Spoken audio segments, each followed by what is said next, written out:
Greetings, and welcome to Earthling Cinema. I am your host, Garyx Wormuloid. This week's artifact is It, based on the novel by the sovereign of intellectual property, King Stephen, and starring the cutest Skarsgardian of the galaxy.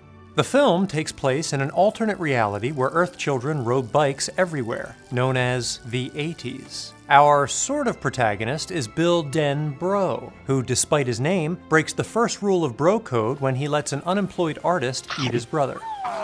A year passes, and Bill's still butthurt about his dead brother. He's dead! So his loser friends search the septic tank with him, only to find it more barren than my first wife. A local hussy named Bev, short for beverage, joins the crew to up the diversity and the boys' blood pressure. And as stranger things start happening, the kids make a shocking discovery. The only haunted-looking house in town is haunted. That's where It lives. Turns out the artist is actually a boggart named Pennywise, whose preferred pronoun is It. Dad!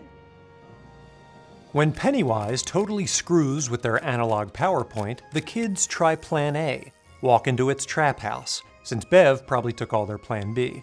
And after successfully stabbing its head, they disband for no reason. That is, until Pennywise teen-naps Bev to show her his latest installation. Bill and Co. save her because they hate modern art, and take turns punching it, even though they could have done that at literally any time. Pennywise goes down the pipes back to the Mushroom Kingdom, and the most rockin' summer ever ends, like all rockin' summers, with a blood oath. At its core, It is about battling fear, and is not at all about child orgies. Pennywise lives in the sewers beneath Derry's surface, reflecting the subconscious nature of its attacks and how hard it is to find a good one-bedroom. Famed psychopath Siggy Freudster would call this amalgamation of subconscious concerns into one representative token condensation. I call it Dad. Dad? Ed's fear of disease is baked into this dude with eczema. The painting in Stan's father's office represents the pressure on Stan to learn how to read. The rabbi's son can't finish his own Torah reading. The bloody scene in Beveridge's bathroom reflects her insecurities about her changing body, as it's quickly losing carbonation. The film explores the conditions under which fear and evil may flourish. Pennywise finds a comfortable home in Derry because the adults are indifferent to the town's problems, like the high murder rate, constant Amber Alerts, or the lurking killer, childhood obesity. By feigning ignorance to these issues, the adults enable it, just as they allow bullying and racism to do its thing. The film suggests that being alone renders one more vulnerable to fear, and to spending an entire day naked on the couch. Throughout the film, It attacks victims one-on-one, because it's not really into group stuff. The antidote to indifference and isolation is friendship. Okay, it's AXT 4000D. The losers are only able to defeat It by facing it together and sharing their emotional burdens, even though all they had to do was hit it with a stick. When Bev decides to go all Terry Schiavo, it's Ben's gesture of friendship that snaps her out of it. A classic true love's first base.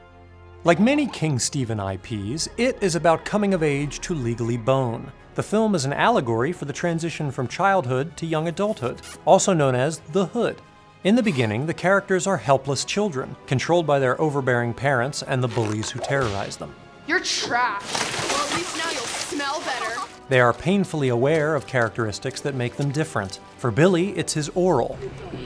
Your hair. For Ben, it's everything except his personality. And for Mike, it's being the only black character in the movie. We're all afraid of something. But as the children unify and battle the monster, they learn to assert power over their own lives, graduating from helpless children to helpless teens. Despite its uplifting message, the film makes it clear that evil, much like herpes, can never be eradicated without a ray gun. Just as Pennywise will inevitably wake up in 27 years, this stuff seems to happen every 27 years. Evil such as racism and abuse will eventually rise up and get a hit movie too. And it did, in the 2075 box office hit, Racism and Abuse Save Christmas. For Earthling Cinema, I'm Garyx Wormuloid. What goes up must come clown.